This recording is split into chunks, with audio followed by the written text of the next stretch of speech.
Hello everyone. आज हम करेंगे पर्सोनिफिकेशन, जो कि लिटरेरी टर्म है, यानी कि जो लिटरेचर में यूज़ होती है। ठीक है, लिटरेचर में राइटिंग में यूज़ होती है, राइटिंग को अट्रैक्टिव करने के लिए। तो आज हम पर्सोनिफिकेशन डिस्कस करेंगे। सबसे पहले इसका ओरिजिन देखते हैं। The earliest known use of the noun personification is in the early 1700s. This word comes from the combination of two words, person and ifi, which means represent. तो यहाँ पे क्या बोला जा रहा है कि ये जो नाउन है पर्सोनिफिकेशन, या फिर जो टर्म है पर्सोनिफिकेशन, इसका सबसे पहले यूज़ हुआ था 1700s में। सबसे पहले इसका यूज़ कब हुआ था? 1700s में। उस साल में इसका यूज़ हुआ था।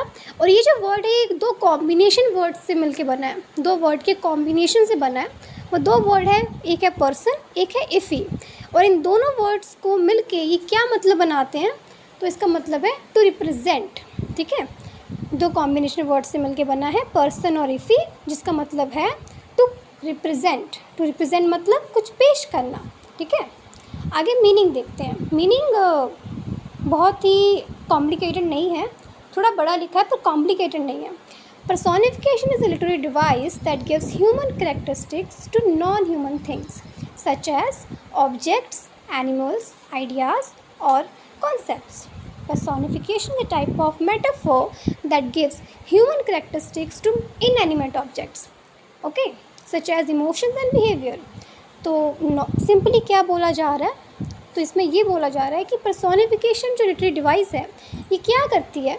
तो ये करती है कि ये जो नॉन ह्यूमन थिंग्स हैं, जो नॉन लिविंग थिंग्स हैं, यानी कि इनएनिमेट, जिसको हम बोलते हैं निर्जीव, है ना, जिनमें जान नहीं होती, जैसे टेबल, कुर्सी, बेड, होम, ये सारी चीज़ें जो हैं, ये हम नॉन लिविंग में काउंट करते हैं। ठीक है, क्योंकि ना ये बोल सकते हैं, इंसानों वाले ये इनमें कैरेक्टरिस्टिक्स नहीं होते ना। इंसान बोल सकता है, फील कर सकता है, गुस्सा कर सकता है, चल सकता है, ये तो ये नहीं कर सकती क्योंकि नॉन लिविंग है। पर पर्सोनिफिकेशन क्या करता है, यानी कि एक राइटर क्या करता है? राइटर जो होता है वो पर्सोनिफिकेशन यूज़ करके, ठीक है, राइटर पर्सोनिफिकेशन यूज़ करके अपनी राइटिंग के थ्रू जो नॉन लिविंग ऑब्जेक्ट्स हैं उनको ह्यूमन कैरेक्टरिस्टिक्स दे देगा, उनको वो सारे एट्रीब्यूट्स, वो सारे कैरेक्टरिस्टिक्स दे देगा जो एक इंसान में होते हैं। नहीं समझ में आया? चलो एग्जाम्पल देखते हैं। Because I could not stop for death, poem by Emily Dickinson. ये एक पोइम है एमिली डिकिंसन की, ये टाइटल है उसका, because I could not stop for death. अब इसकी एग्जाम्पल क्या है?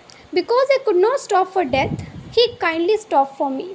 ये पहली ही लाइन है उस पोइम की, जिसमें ये जो एमिली डिकिंसन है वो ये कह रही है कि क्योंकि मैं बहुत बिज़ी थी अपने काम में, कि मेरे पास वक्त ही नहीं था मरने के लिए। मेरे पास वक्त नहीं था, मैं इतनी बिज़ी थी अपने काम करने में। I don't have any time for death, मेरे पास डेथ के लिए टाइम नहीं था। सो ही काइंडली स्टॉप फॉर मी। अब यहाँ पे ही को मैंने अंडरलाइन किया है क्योंकि ये यहाँ पे पर्सोनिफिकेशन है। अब यहाँ पे ही क्यों बोला है, किसको बोला है ही? तो ही यहाँ पे बोला है डेथ को, यानी कि मौत को। राइटर क्या बोल रही है कि मैं इतनी बिज़ी थी अपने काम में कि मेरे पास मरने के लिए टाइम ही नहीं था। तो फिर क्या हुआ कि मौत मेरे पास खुद आ गई, वो खुद मेरे लिए रुक गई। अब आप खुद बताओ, जो मौत है क्या वो किसी के लिए रुकती है? वो कोई इंसान थोड़ी है कि वो आपके पास आके रुक जाएगा। पर इसने क्या किया, इसने मौत को, डेथ को एक ह्यूमन कैरेक्टरिस्टिक दिया कि वो रुकी मेरे पास, और काइंडली रुकी। उसको काइंड भी बोला, ठीक है, उसको इंसान वाला एट्रीब्यूट दे दिया कि वो रुकी मेरे लिए। पर मौत नहीं रुकती है, और ना हमने कभी मौत मौत ऐसा नहीं है ना कि आप उसको अपनी आंखों से देख सकते हो। वो कोई ऐसे इंसान तो है नहीं, हमको पता है कि ये चीज़ हो रही है। ठीक है, नेक्स्ट एग्जाम्पल देखते हैं। The flowers danced to the wind, हवा चल रही थी और जो फूल थे, जो फ्लावर्स थे, वो नाच रहे थे। अब हमने क्या वर्ड यूज़ किया? डांस। डांस वर्ड एक इंसान के लिए यूज़ करो, ही डांसेस, तो समझ में आता है कि वो लड़का डांस करता है। पर फ्लावर्स डांस कर सकते हैं क्या? फ्लावर्स तो हवा चलेगी तो वो हिलेंगे, वो डांस थोड़ी करेंगे।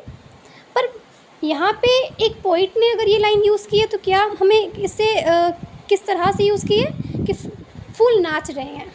अब नाचना जो है ये एक इंसानी कैरेक्टरिस्टिक है, पर ये फ्लावर को दे दिया। ठीक है, फ्लावर डांस नहीं कर सकते, फ्लावर हिलते हैं, पर उसको इंसान वाला एट्रीब्यूट दे दिया।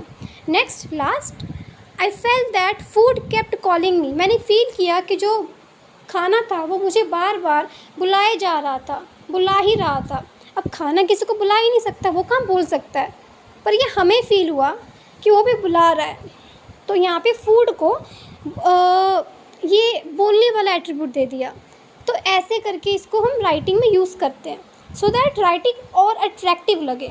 ओके, होप आपको समझ में आ गया होगा।